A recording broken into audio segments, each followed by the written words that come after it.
Welcome to Eleanor's World, my fellow and lovely members of the Lumos Lounge, your destination for magical stories and unforgettable journeys.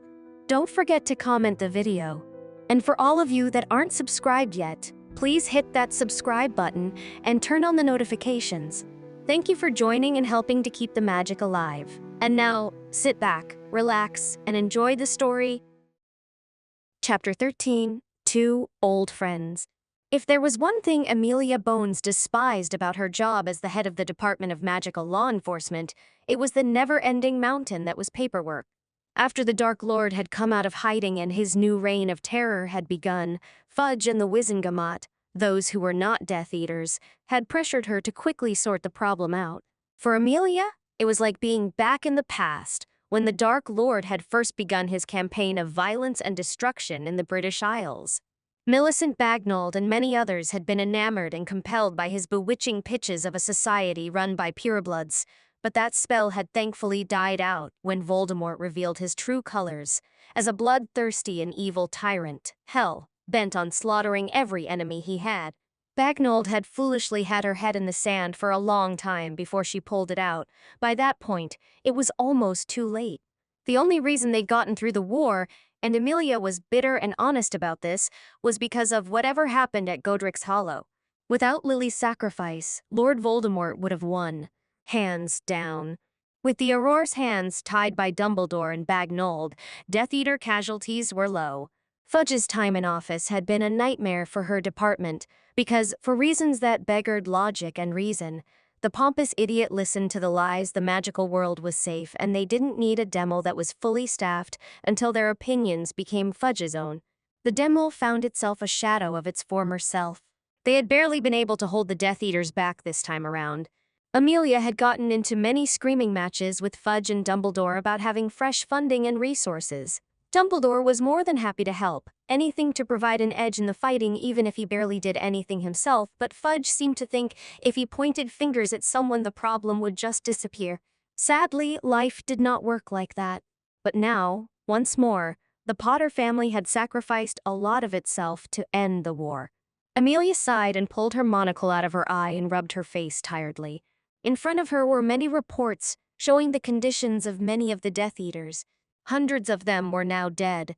They had no magic. It had all been taken out of them.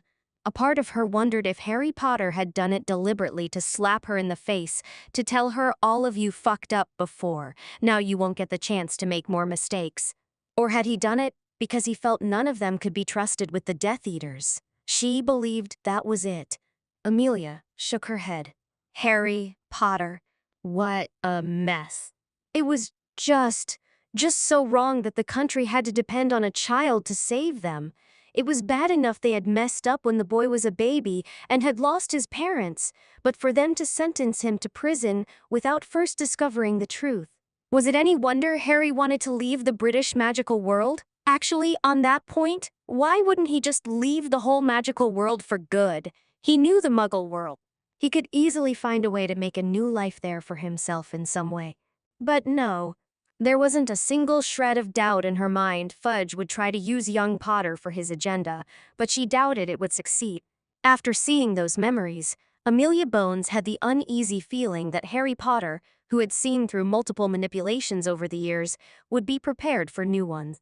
And he had no particular love for Fudge and the Ministry. But it would happen.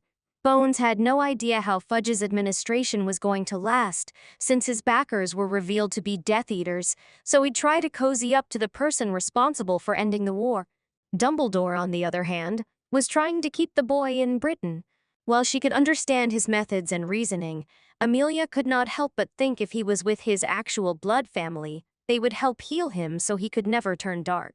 Her communications mirror chirped, "Madam Bones." It was Ada Cackle, her secretary. "Yes, Ada. Sorry to disturb you, madam, but Augusta Longbottom's here for your 5:00 p.m. meeting." "All right, send her in." Amelia and Augusta, both old friends from Hogwarts, regularly met up and had a chat. Thinking of old friends made Amelia glance at the photos sitting on her desk. Seeing younger versions of Doria Black and Euphemia Potter standing with her in Hogwarts uniform, both waving and smiling, unaware of the horrors that lay ahead, made her heart ache. I wish you were both here. You would have never let anything happen to young Harry, and he would never have grown up because of Dumbledore's senseless mistakes, Amelia thought sadly, remembering how Euphemia, old and ill, had spoken so happily about her adorable grandson, and she wondered how her old friend would have felt about Harry now. Amelia, is everything all right? Amelia shook herself out of her trance and smiled at Augusta, inwardly rolling her eyes at the stuffed vulture on her head, just remembering old times. Sit down, Augusta. How is everything? I wasn't expecting a get-together today, especially after, she trailed off, unable to say it. Augusta nodded sadly. I was in the courtroom. I saw those memories. Seeing them, seeing Lily, James, and Euphemia and Fremont, I just needed to talk. Amelia was a professional Auror. She saw how her old friend's eyes drifted over to the photos, and she knew Augusta was thinking back to simpler, happier moments. She summoned a ministry house elf and ordered some refreshments, and pretty soon both old witches were drinking tea with biscuits.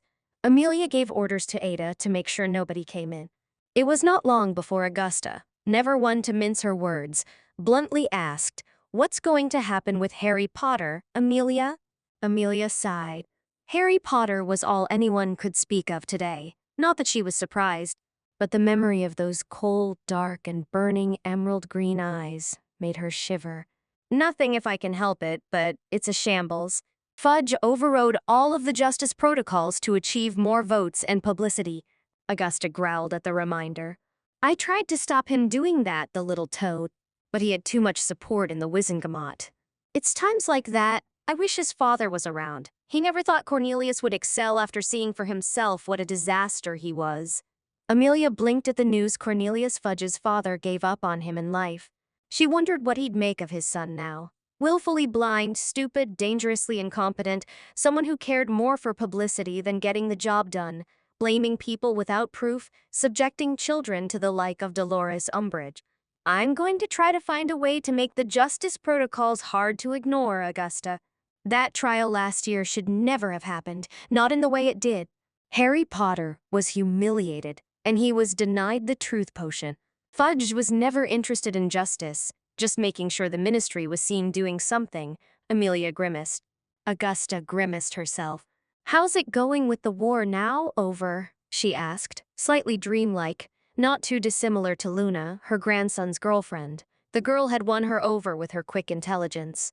Challenging. The Death Eaters have lost their magic, which means there are dozens of people dead or dying. To be honest, Augusta, I can't feel sorry for them. But it's left one hell of a mess. I know what you mean. The scowl on Augusta Longbottom's face was scary. I'm just glad Bellatrix, Rabistan, and Rodolphus are gone. I'm now left worrying about the next generation who grew up with that poison in their ears. I only hope that the loss of so many people has made them think twice, Amelia said seriously. She hoped that the next generation of Death Eaters who hadn't been marked were smart enough to realize it was a bad idea, considering the state of their world now so many families were now dead or in shambles. If they do, then they should answer for it. Not if Dumbledore has his way, Augusta. You know what a bleeding heart that man is. How soft he is. He doesn't get the fact the world isn't some dreamy bubble or a fantasy where everything is like a school playground, Amelia pointed out. I've spent years pressuring him to find someone proficient for potions and defense. He has never listened.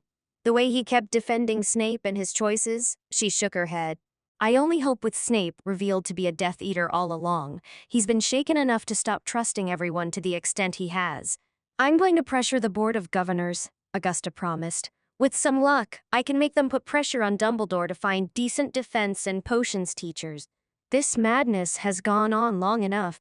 There's a lot of pressure on the board from the Unspeakables, the healers at Estamongos and the Demel, but you know that already. I have no idea what the old fool was planning or thinking, but I don't care.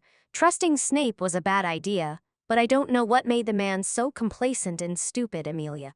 He was sharp when he was a professor during our time.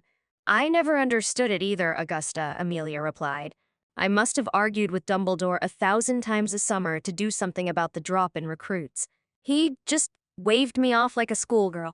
That man should never have been given so many positions, let alone still be at Hogwarts. Augusta nodded. She and Amelia, along with Doria and Euphemia, had always respected Dumbledore as a professor, but his actions during the war with Grindelwald had left dozens of red flags fluttering overhead for their liking. Amelia, do you think he's got plans over young Harry?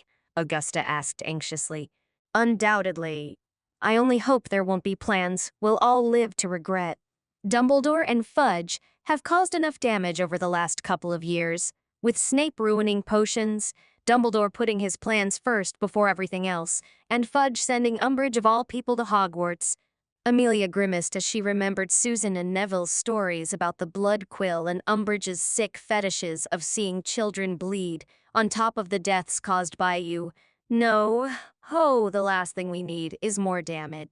I saw his eyes, those emerald eyes, Augusta, she said, letting her old friend know who she was referring to. He just wants to be free. If Fudge and Dumbledore do something, then it could mean our doom. And this country has been badly hit more than once. Augusta could not help but shudder. What if something happened to make Harry Potter finally snap? Thank you so much for watching. If you enjoyed this video, don't forget to like, comment, and share your thoughts. Make sure to subscribe and hit the notification bell so you never miss a new story.